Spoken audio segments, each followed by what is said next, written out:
figure out how to make on-point borders. So first, you want to make your border so that it's set on point like this. All of your blocks are set on point.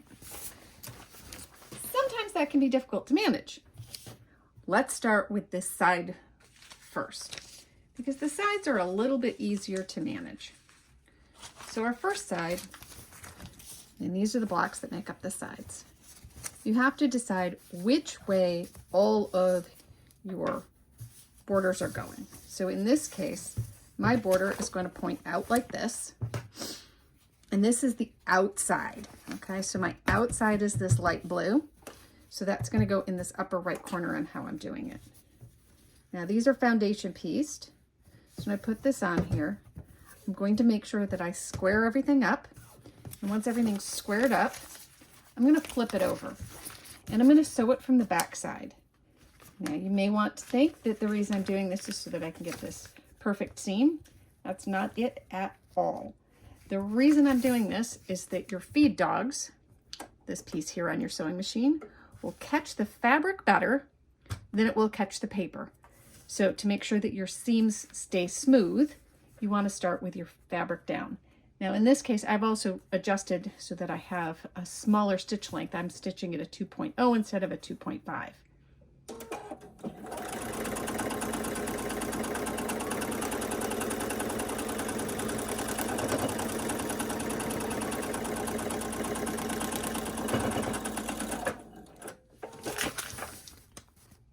So the next step, once you have this on here, so we know that this is pointing this direction, so we're going to need the other one to point the opposite direction. So when they come together, they're going to look opposites. Okay, so in this case, make sure you know your alignment. They're pointing in opposite directions, and we're going to repeat.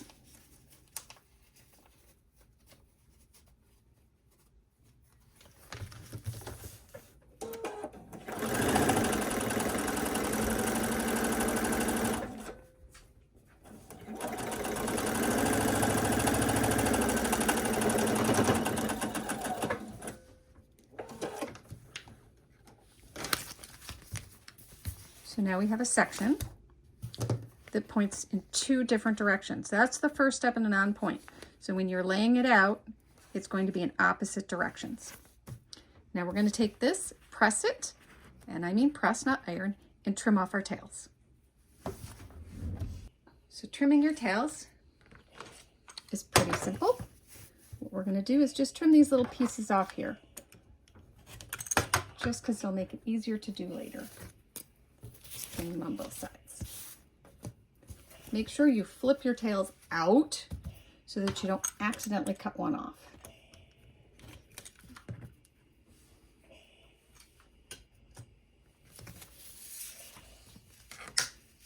So this is how you make one of the sides. Now making the ends are slightly different. Making an end, you again, in this case, we know that we're pointing that piece up just like we did last time. So it's always going to go in the same direction. Whichever way you're putting these together, be consistent.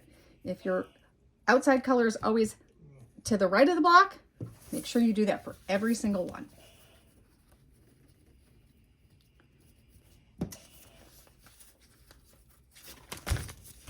Again, we flip it over. One of the things you'll note I do is I align from the bottom. And I also tend to hold the bottom because that's what I want to stay consistent so it doesn't slip. And I let my machine do the work.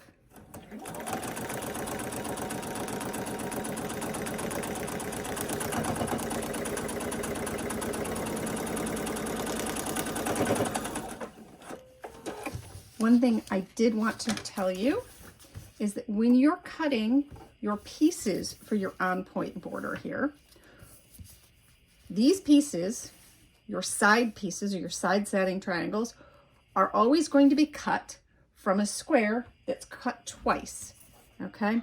And the reason being, when you cut it twice, this is your original edge, this is the edge that's cut on the bias, and it won't have much stretch to it.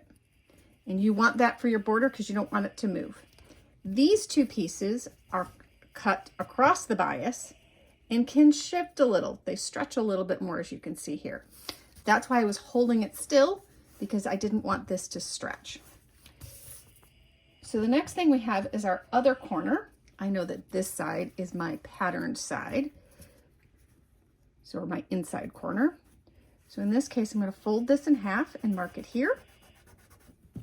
I'm going to fold this piece in half and mark it here. And then we're going to match the marks so that we have the centers matched. And when you have the centers matched, it makes your corners much prettier. I always cut my corner pieces slightly larger than necessary. I would rather trim them down than be stuck with corners that don't work well.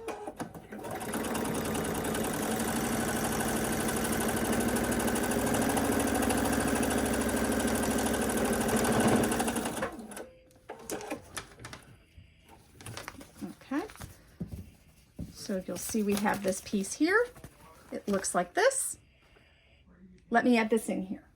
Now that I've put these pieces together, I'm going to trim this very quickly on the edges, just like we did the last time. And after I trim these edges up, then we're going to add that bottom piece. Okay, these are the corner setting triangles.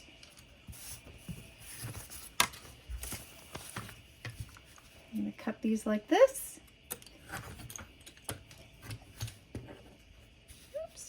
Probably need to sharpen my blade here.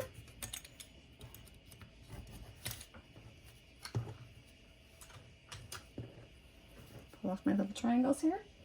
And now I'm going to add that third triangle here to make your end piece. Okay, since you have it pointing this way, you're going to want that last piece laying like this. So let's fold it over.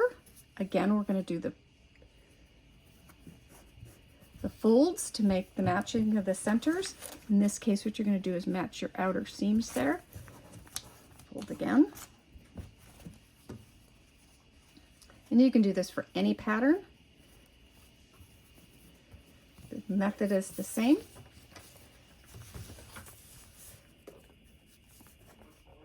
So with this, here we go. We're going to make this go like this.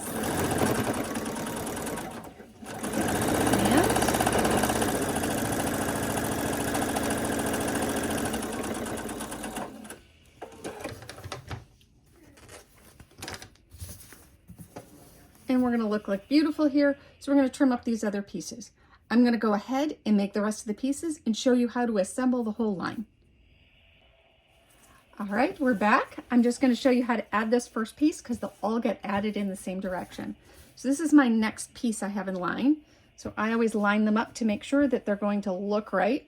So this is how I want to line them. Then I do the flip.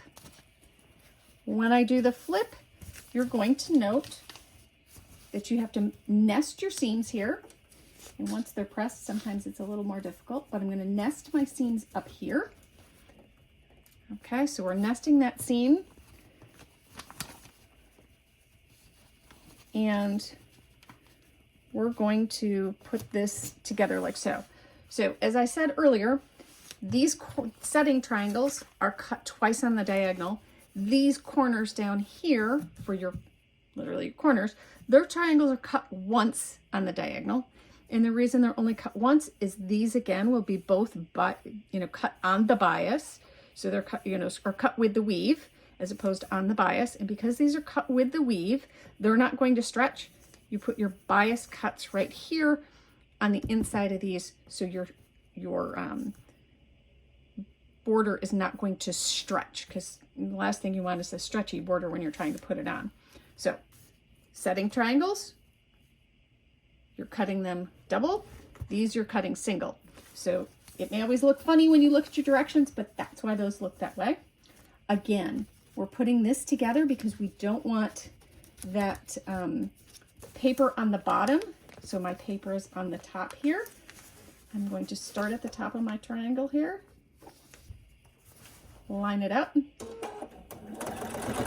And I'm holding where I have that nested seam, because again, that's the one piece that has to really, really match.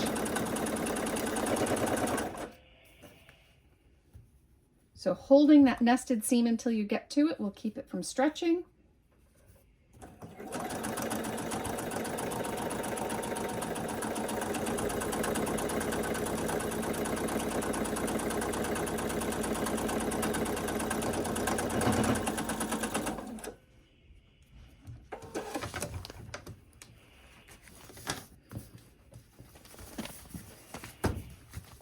And voila, you have a pretty point right there.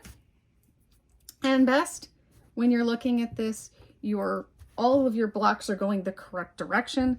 These blocks are easy because they obviously have distinct points to them, but this will help you put this all together. When you get done, you can measure it up and trim off these edges. In this case, some of these will be a little bit larger than others. What you want to make sure is that you leave at least 1/4 of an inch right here on these two ends so that you don't cut off your pretty points, which was the whole point of this exercise. And that should measure you up pretty well and give you a border that won't slip or slide or stretch so much. Hope this is helpful.